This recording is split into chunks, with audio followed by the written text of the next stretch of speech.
मी काय म्हणते, मी केव्हापासून तुमची वाट बघते आणि का बरं इतका उशीर केला तुम्ही? आणि तसं ना मला अगदी कंटाळा आला तुमची वाट बघते. अरे पारू, असं कंटाळून कसं चालेल? अगं आज आमचा आनंदाचा दिवस आहे. आज आम्ही ठरवून घेतलंय की तुझ्यावर आज पैशांचा वर्षाव करू म्हणून. अगं तुझी जी इच्छा असेल ना ती आम्ही पूर्ण करणार आहोत आज.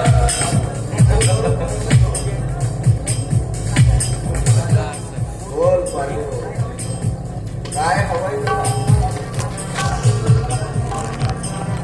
हे बघा, मी तुम्हाला जे मागेल ते तुम्ही देणार, पण तुम्हाला लागतं तरी नाही ना असं काही मागितलं तर. आणि मला नाही पारू, मला राग येणार. अगं आणि आलाही ना तरी आम्ही तुला माफ करू. माफ अगं बोल तुला काय हवंय? मला सोनं चांदी दान दौलत ह्या गोष्टी काहीच नको. मग काय हवंय तुला? मी तुमचं माझ्यावर असलेलं हे प्रेम मला फक्त मला आणि त्यातच मी आनंदी आहे. अगं हे काही मागणं झालं. अगं मागणं मागताना माग तू कोड्याच पडली होती. अगं हा राजा जोपर्यंत जिवंत आहे ना, अगं तुझ्यावरची मोह माया प्रेम कधीच कमी होऊ देणार नाही.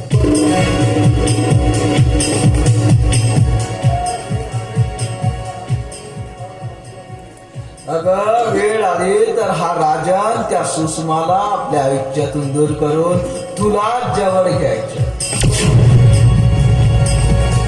आणि तुलाच आपल्या भेटीत घेणार.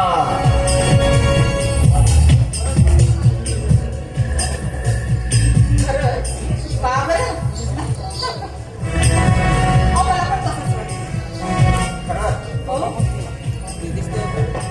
पारू अगं तुझ्या मनासारखंच होणार.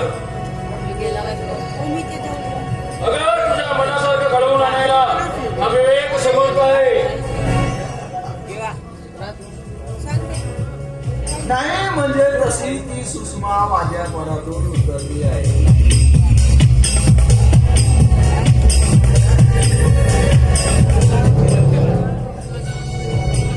नाही म्हणजे तिच्या सौंदर्याची लाली आता उडून गेली आहे.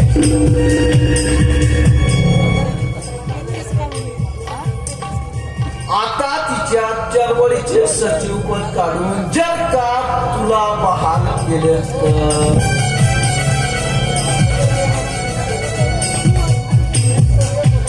आणि जर का तुझं तेवढ्यातही समाधान नसेल होत, अगं या वैभवाची राणी करायला मी तयार.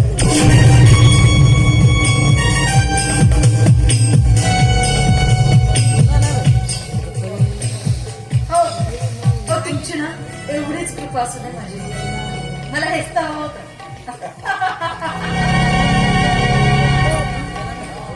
चल मग पारू, काय एखाद लावणी होऊन जाऊ दे की आमच्यासाठी. काय बघा, सुटली थंडी गुलाबी नैन माझे शराबी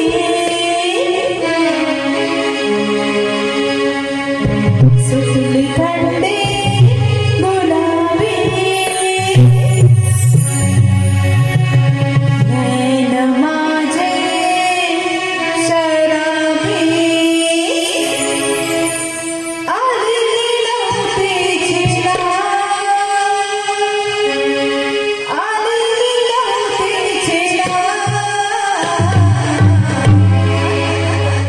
तुम्हासाठी राया तुम्हासाठी आज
नाही म्हणजे राग आला वाटत.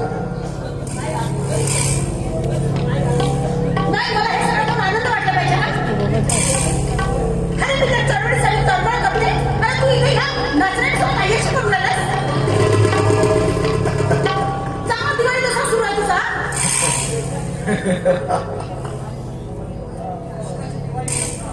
अगं हे सुषमा, इस्काचा दिवाळी आणि दसरा आम्ही नेहमीच साजरा करीत असतोय. होय, तोच दिवाळी आणि दसरा साजरा करायला आम्ही पारूला नेहमी बोलवत असतोय.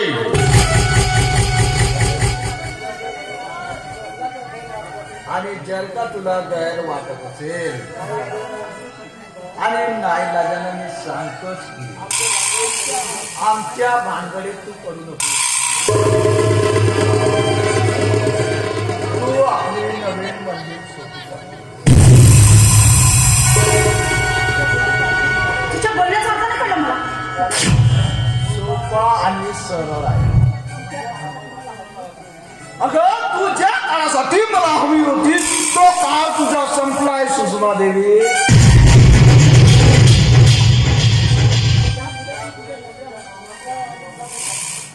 यापुढं तू आपल्या नवऱ्या मुलाजवळ जाऊ शकते. अरे तू कशाचं भान करे तुला? अरे हे आता कसं शक्य आहे?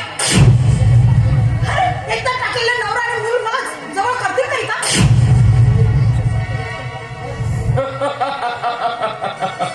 अगं ते शक्य नसेल तुला तर जा एखाद्या विहिरीत जीव दे, नाहीतर विष प्राशन करून संपवून टाक स्वतःला. आणि तेही जर जमत नसेल तर बर्फास लावून संपवून टाक.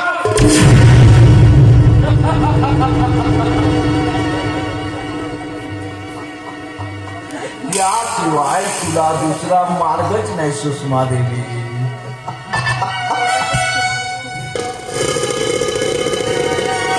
अरे एवढ्यातच तू आपली माणुसकी दिसली हा? विकून काय असतो आपली माणुसकी? अरे, एवढ्यामध्ये तू अगदी सगळ्यासारखा रंग बदललास. अगं होय, अगं मी एक रंग बदलविणारा संताच आहे. आणि या सड्याचे रंग भाडून तू या सड्यावर भाणारी एक मूर्ख स्त्री आहे.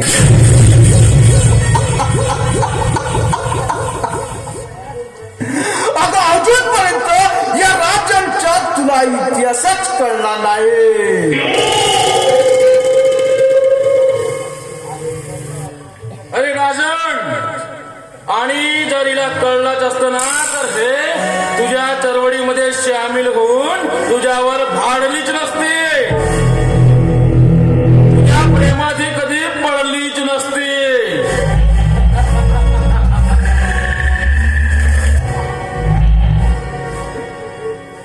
अगं मी एक हरामी वृत्तीचा जानवर आहे.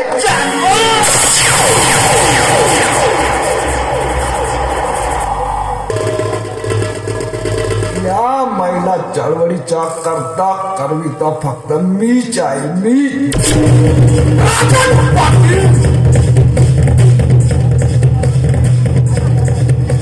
आणि यासाठी मी तुझ्यासारख्या कित्येक स्त्रियांवर अन्याय अत्याचार करून सुद्धा अगं एवढाच नव्हे तर तुझ्या सारख्या स्त्रियांवर अन्याय अत्याचार करून मी माझ्या मोठ्या भावाला सुद्धा संपवलंय.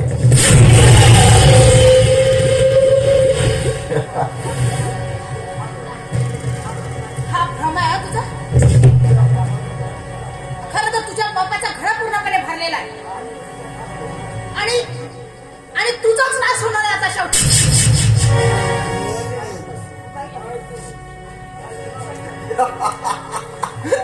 तू मला खाली करणार आहेस.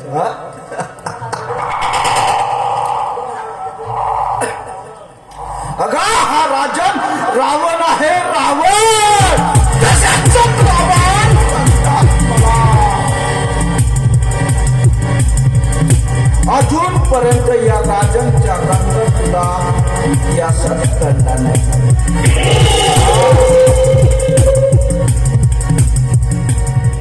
अरे विवेक, अरे बघतोस काय तिला? पकार सालीला.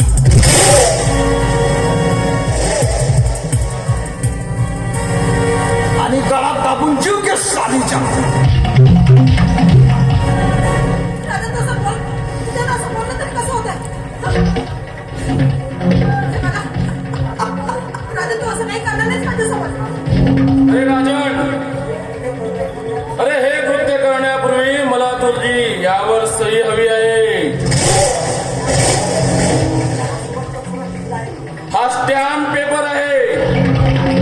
अरे यावर सुवाच्य अक्षरामध्ये लिहिलं आहे की तुझ्या आजपर्यंत जी मदत करत होतो ना, त्या मदतीचा, त्या प्रॉपर्टीचा, त्याचा मोबदला म्हणून मला तुझ्या प्रॉपर्टीतील अर्धा हिस्सा हवा आहे. तुझी अर्धी प्रॉपर्टी माझ्या नावे करायला पाहिजे तू आता. हे कसं शक्य आहे?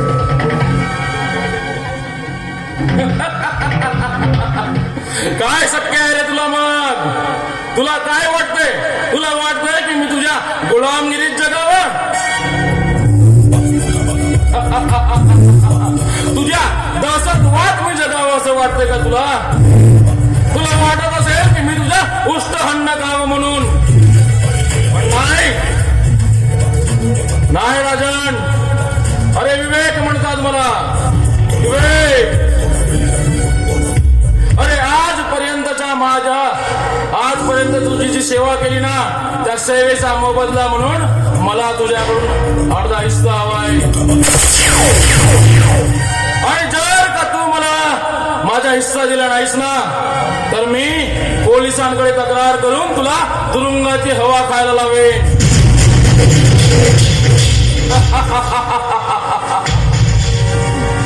विवेक म्हणतात मला.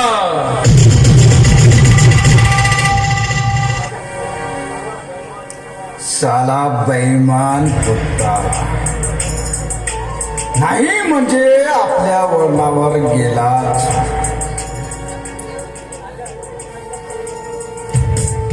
राजन, अरे विचार कसला करतोयस? अरे जर का तू मला तुझ्या प्रॉपर्टीचा अर्धा हिस्सा दिला नाहीस ना, तर तुझं सगळं कारस्थान मी चव्हाट्यावर आणणार आणि तुला तुरुंगाची हवा खायला पाठवणार. विवेक म्हणतात मला, विवेक विवेक म्हणजे महाभयंकर प्रलय आहे. प्रलय हा प्रलय आला की सगळीकडे होतो विनाशच विनाश. अरे एवढंच नाही तर बुद्धिबळाच्या गावावर ठेवून मला हवं असलेलं अगदी सहजरित्या मिळवून घेणारा गिधाड आहे मी, गिधाड. He's the villain.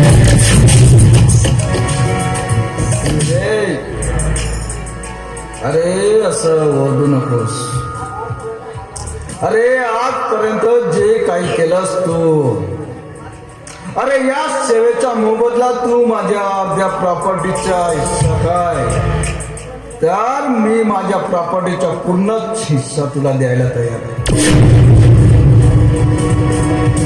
पण माझ्या मार्गात रुतून बसलेला हा काका तुला काढावाच लागेल. सईद आहे इथं.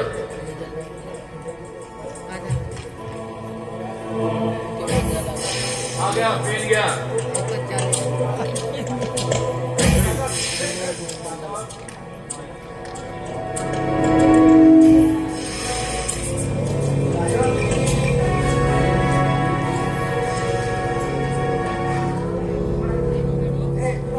कुठं पडतेस?